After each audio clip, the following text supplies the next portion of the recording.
Hi, and welcome to Roll the Dice, where we discuss all things gaming. Today's topic is going to be player dedication, or... Get your ass to the game. That's right. So we're going to talk about the ins and outs of player dedication, how it affects the players, the game itself, and the GM. Where do we want to start? I'll start with an anecdote. How about that? Yeah, that sounds good. Just had a recent experience as a professional GM working on a charity drive. We have players signed up throughout an entire month. So, there's a normal GM prep for a one-shot in this case. So I got an hour and a half into designing something new for it, since this is the fourth week in a row and I want to throw something new. Well, comes game time, nobody's there. I wait an extra 20 minutes and finally 2 people show up. Just 2. So the whole idea that I had was geared around 4 or 5 people. You'd think if you paid for it, you'd really want to be there. Well, but these aren't... this is paid for by an organization for these players to be here. So the players don't have that individual buy-in. Yeah. But the organization does. So I'm sitting here going, do I just cancel this and then have to give back the payment for my services? Or do we just run it anyway with just 2 people? So that's what I did. I ran it for 2 people and I had to just ad-lib everything along the way. So, that would have had a major... the whole adventure you designed wasn't geared toward 2. No, and I couldn't really dumb it down much either. With just the particular type of game it was. And they would have been slaughtered. Probably. Oh, yeah. You always have to balance the game to the number of players. Yep. Right. Sure. Yep. Make it a challenge. Well, this would have been lethal to them in one of the first 2 encounters. So I had to dump it and ad-lib it. And, it's a little more pressure, especially when we're twitching, the streaming the game. Yeah. Streaming the game on twitch.tv. It had a big effect of people not showing up. It had an effect on the prep time, had an effect on the pocketbook, had an effect on what the other players could experience. The other players were a little frustrated about it because they wanted to have a bigger, richer experience than they got. So all the way around, there's good reasons for people to have to miss a session. I was about to say that, life happens. Sure. You're busy. It's a game, and maybe that's not as important as whatever comes up. Sure. But Example. Missing a game every now and then is different than it becoming habitual. Yeah. I know. Yeah, we all know Bob. Bob is the guy who always shows up 30 minutes late, doesn't have his papers, doesn't remember what the heck we're doing. Sure. Yeah, we've all had a Bob. Yeah. And... that's one type of player dedication, sure, right? Is sure. Just showing up. Just showing up. And just being there on time, ready to go. So what are the other types of player dedication? Other types of player dedication would be like knowing the rules. Mm-hmm. Or at least the rules that pertain to your character. Right. You don't necessarily, not every player at the table has to know the the rule book inside and out. Sure. But they should at least know the basics and special rules that pertain to their character, their spells. Well, maybe if it's an introductory game, maybe not. But I think usually. But usually you should know your shit. If you're a wizard, you should know what your spells do. That you have. And how many and you're right. If you're playing like the first session of a brand new game, that's different. That's different. We're talking more long term. But for the start of a game, you're not going to really have a problem with player dedication. They're going to be excited about being there. That's the extra carrot on the end of the stick. Right? Mm-hmm. They're going to show up for that first session. It's the ones after that are more at risk. Personal life does happen. Totally get that. But the habitual ones, that makes things difficult.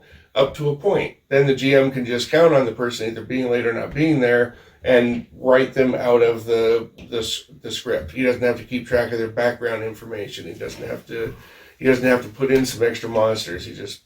They're done. Right. They're not going to be there. Don't make their character integral to the story. Right. Yeah. But then it has an effect on the group, not just because they're gone, when they come back. Well, right?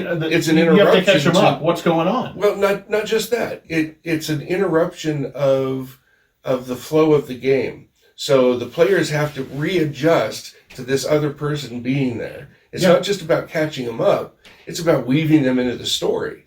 that becomes very difficult to do. I mean, we always joke about it. The guy that doesn't show up, he's vomiting sick in a balloon that we kind of carry around behind us, right? Everyone has their own story about that. He's off scouting somewhere. Their own hand-wavy way of dealing with it. Yeah, absolutely. But it's better if you don't have to do that, right? Yeah. Right. Yeah. Absolutely. And another type of player dedication, I think, is dedication to the story. Yeah. In that you've bought in that the GM. So typically, the GM makes some kind of pitch. Yeah. Hey, this is the game we're playing. This is what you're doing. Yep. These are the type of characters that I want to see. Et cetera, et cetera.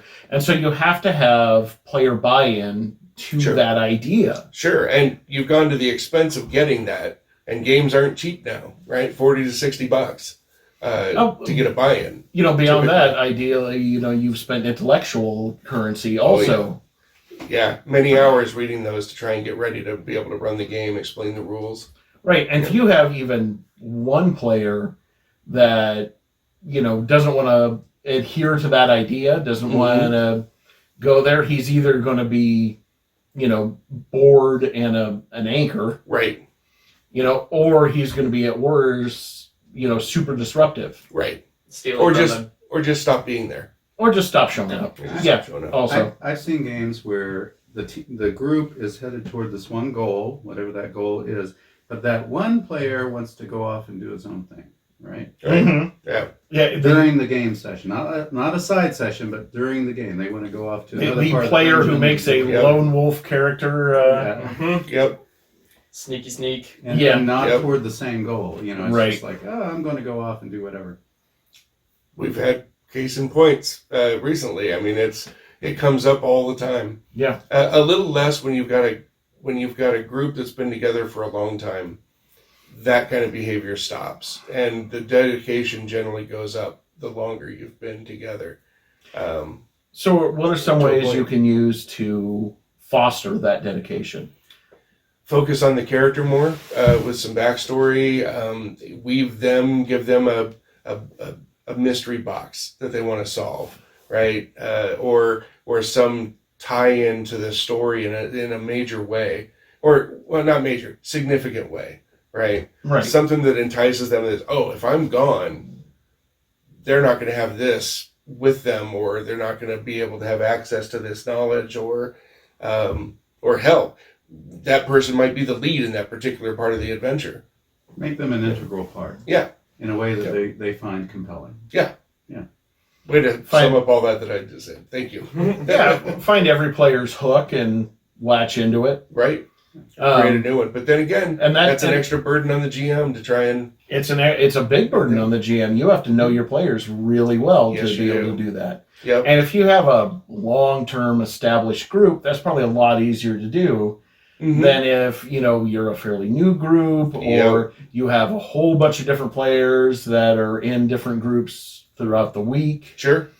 13 different games that I'm running a week, I get a good sampling of this concept.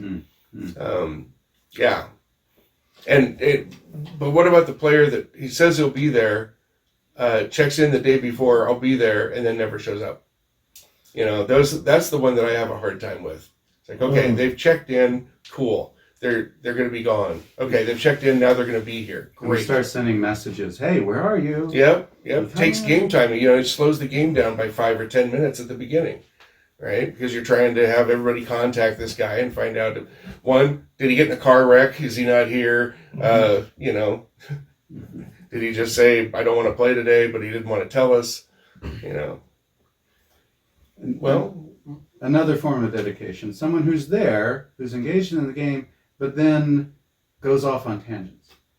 They want to talk about how they got smashed at the party last night, and they're not really in the game. Right?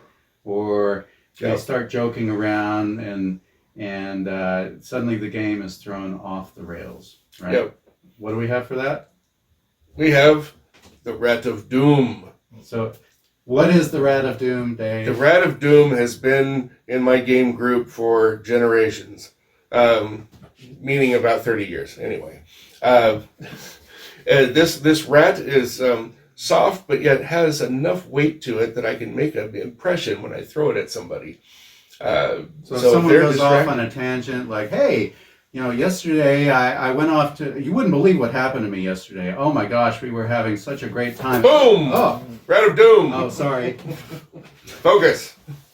Right, and I find that happens a lot more often when you have an established group and maybe you're all friends and there's a lot going on in your lives and you want to share that with your friends. If I'm in a group of strangers, I'm going to be focused on the game a little more because Absolutely. that's the thing that's connecting us all. So the takeaway on that is always play games with new people. They'll have the buy-in. Not necessarily. Okay, all right. But I think, you need to be aware of that. And, Oh, and absolutely. set aside time in the beginning when you're setting up or you're doing whatever's bullshit time. Yep. And then say, all right, bullshit's time is over. It's over. Game time now. A little harder And you're to not- do and- virtually. Yes. And you're not going to get rid of all of it. Virtually, And you shouldn't try to, I don't think. No, you I think gotta have if you time. try to stamp down on all table crosstalk, I think you're just gonna Oh, you got to have that camaraderie. Yeah. Right. You got to have that feeling. do that. You're Keith. gonna. I'm sorry. Go ahead. Finish. Oh, I was just gonna say you'll end up being like a totalitarian Oh. GM. Yeah, and that's no fun for anybody. From a player standpoint, how does it affect? How does somebody being absent from the table affect the table, or how does it feel when you're absent and then you have to come back and catch up? It's hard. It's hard to come back from being gone for a week and having to be like, well, this is going on now. This is what happened.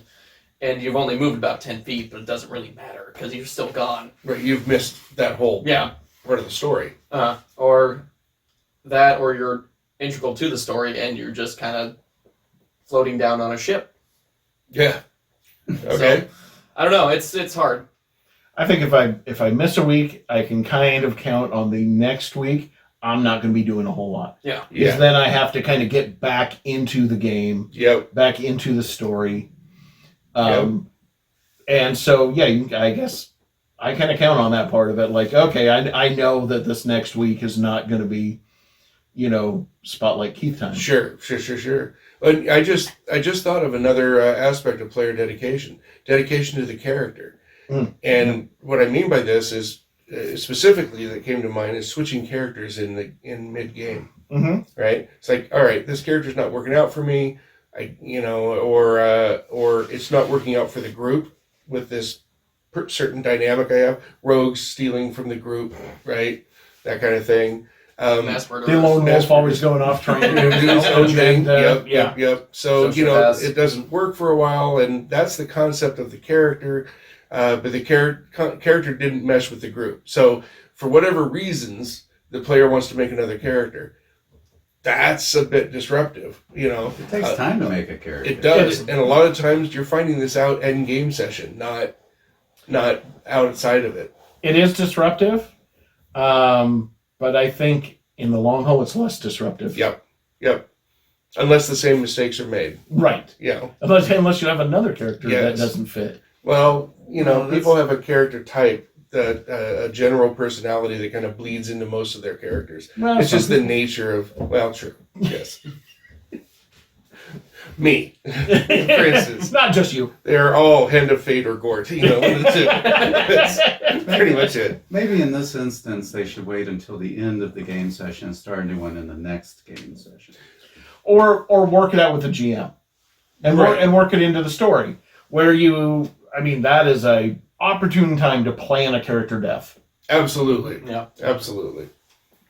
And then you can make it like huge and cinematic and Mm-hmm. maybe It's a great opportunity. maybe you can have a character who's not fitting and been a jerk have like this like really fast redemption arc, Mm-hmm. and then they And then die die. saving the entire party, Sure. and then they're a big giant hero, and next week here comes the His new brother character. Donatello. Yeah. His brother Donatello, right? His brother, his cousin, whatever. Bob 2. Yeah. Bob 3. Yeah. So what else? What else about player dedication? We've covered a lot of ground already. That's- I think that's a ton. Yeah. It's a good. So what do you think? What do you think about player dedication? I'm stealing your thunder. Go ahead. This is your bit. Leave a comment. Have you had examples where people in your party haven't been as dedicated, or maybe you have had a time where it seemed that way? Leave a message, leave a comment, and we'll read it. Yeah, absolutely. So We're not thanks. disjointed at all. No, not at all. Not at all.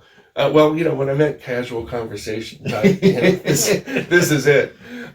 So thanks for watching. And get your ass to the game. Get your ass to the game. Yes. Get your game on. Have a good time. Thanks for watching.